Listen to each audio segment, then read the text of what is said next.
ago. I was getting too excited. We don't want to figure out what is happening at Worcester Warriors. They have confirmed the Premiership Cup match against Gloucester is going to go ahead at King's Home tomorrow, and the club's been hit with a winding up petition over an unpaid tax bill. Staff to await their full salaries from last month. Now, the owners had said we're going to get a statement today on a takeover new investment. We're still waiting to hear more on that. James Wild is here now, I promise you, and joins us. James, thanks for being with us on Sports look Day. at him. Saga, it is fair to say. I know you've been following the ins and outs of it. Just remind us of where we're at the moment.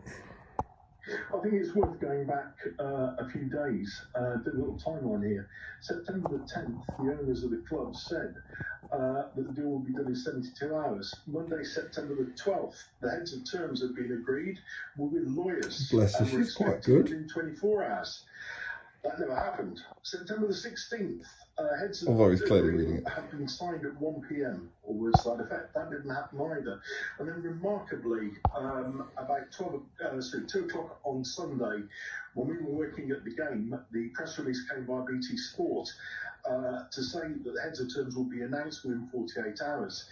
It's worth putting on record that Worcester Warriors comms department had no idea that that press statement would be made to the owners, to BT Sport, and they were completely in the dark. They knew nothing about it. 48 hours later, we still have absolutely nothing. And Worcester have no idea whether or not they will be able to he's my hero. against Newcastle on Saturday. Right, so the 2 p.m. deadline has well and truly passed. That's when we said we'd know something. We still haven't heard anything. James, you know the club, the staff, the players. What is the mood they're like at the moment? Yeah, that's a good question. And I know that Steve Diamond issued a bit of a rallying call around the staff this morning.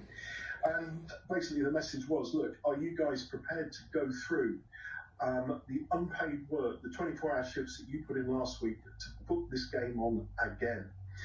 And from the feedback that I've been given, there was a little bit of pushback. There wasn't the appetite because the staff are feeling, well, you know, you made us a promise, 48 hours.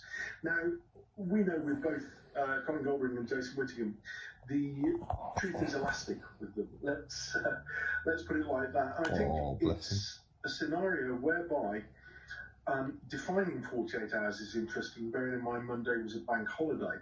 And I'm wondering if we'll hear something tomorrow.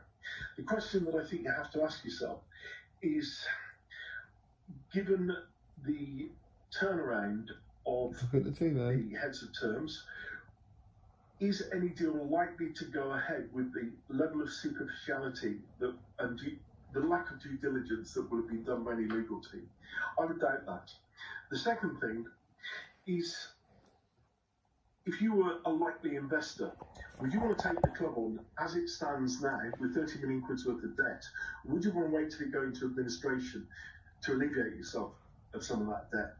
And I think most realistic people would know the answer to that question. Yeah, it feels like we're in that place of more questions than answers at the moment. We'll leave it there for time. Well done, James.